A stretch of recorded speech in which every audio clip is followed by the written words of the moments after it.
तो उस वीडियो में हम देखे थे घनाभ के बारे में, इस बार हम पढ़ेंगे घन के बारे में। कुछ नहीं है, घनाभ और घन में ज्यादा कुछ अंतर नहीं। घनाभ में क्या होता है, थोड़ा वो लंबा हो जाता है जिसमें आयतन आ जाता है। तो घन में आप क्या होता है, ये वर्ग टाइप का रहता है। ये क्या बनाए वर्ग बनाए, ठीक है। तो वर्ग देखते हैं, वर्ग हम बनाए। तो घनाभ जैसे लूडो का छक्का जो पासा देखे होंगे उसमें वही वो क्या चीज है, घन है। तो यहाँ पे घन बनाते हैं।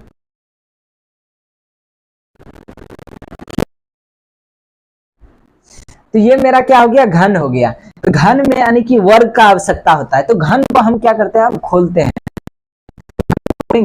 अगर हम 1 2 3 4 5 6 पार्ट में क्या हो जाएगा, ये खुल जाएगा।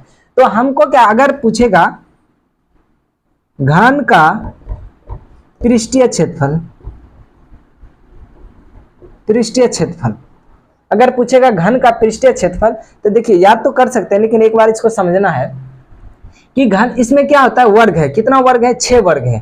तो वर्ग का क्षेत्रफल क्या होता है, भुजा स्क्वायर होता है। क्या होता है, भुजा स्क्वायर, ठीक है। ये वर्ग का क्षेत्रफल हुआ भुजा स्क्वायर। तो यानी टोटल कितना आया, 1 2 6 गो आया है। तो 6 को कहने का मतलब ए स्क्वायर जोड़ेंगे 6 भुजा स्क्वायर, यही होगा।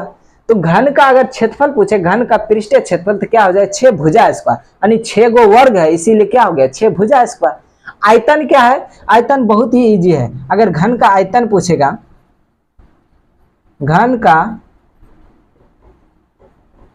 आयतन, अगर घन का आयतन पूछेगा तो घन का आयतन यानी कि लंबाई, जैसे घनाभ में क्या देखते थे, लंबाई चौड़ाई ऊंचाई।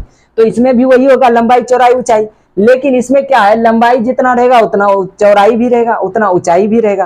कहने का मतलब एक दूसरे से क्या हो जाएगा, यानी कि L बराबर B बराबर H एक दूसरे से बराबर है, क्योंकि ये वर्ग है। वर्ग क्या होता है कि इसकी भुजा जो है क्या होता है, बराबर होता है। तो L बराबर B बराबर H, तो यानी कि मान लेते भुजा A होगा, तो यानी कहने का मतलब इसका जो होगा लंबाई गुना चौड़ाई गुना ऊंचाई। तो कहने का मतलब क्या हो जाएगा, इसका आयतन। तो घन का आयतन हो जाएगा AQ हो जाएगा।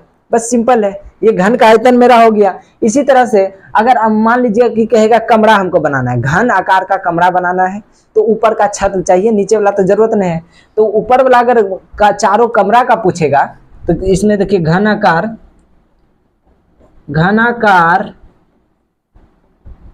कमरे, चारों कमरे दीवार, घनाकार 4 दीवारें का पृष्ठीय क्षेत्रफल, ठीक है। इसको आप ध्यान से देखिएगा, घनाकार 4 दीवारें का पृष्ठीय क्षेत्रफल मतलब 4 गो दीवार आएगा, मतलब 4 गो भुजा आएगा।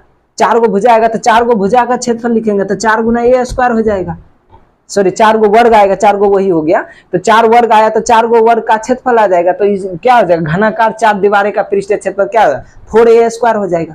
इसी तरह अगर कहेगा छत के साथ करना है, पेंट भी कभी कभी क्वेश्चन पूछते हैं, पेंट करना है चारों दीवार और छत भी पेंट करना है, तो यानी कि 5 गो आएगा। 5 गो क्या आएगा कि ऊपर वाला आ जाएगा, नीचे वाला छोड़ दिया, चारों पट्टी आ गया, 4 1 5 वर्ग आएगा। तो 5 वर्ग का तब क्या करेंगे, क्षेत्रफल उसमें जोड़ देंगे। तो 5 क्या हो जाएगा, अगर छत के सहित करेंगे तो 5A स्क्वायर हो जाएगा, 5A स्क्वायर, क्योंकि उसमें 5 गो वर्ग का जरूरत पड़ेगा। तो ये सिंपल है समझना, क्योंकि इसको अगर तोड़ के समझेंगे तो ये रटने का जरूरत नहीं पड़ेगा, दिमाग में रहेगा। बस ये आप सूत्र याद रखिए ना रखिए, बस इसको आप समझ गए ना तो बाकी ऐसे ही याद हो जाएगा। बस घनाभ में आयत का जरूरत पड़ता है और घन में वर्ग का जरूरत पड़ता है। बस इसको दिमाग में रखिए, बाकी किस्सा ऐसे ही खत्म। बस यही था मेरा आज का घन के बारे में। और ये 2 सूत्र हुआ, इससे भी और भी आगे सूत्र है, तो वो फिलहाल हम जब चैप्टर बताएंगे तो उसमें देखा जाएगा।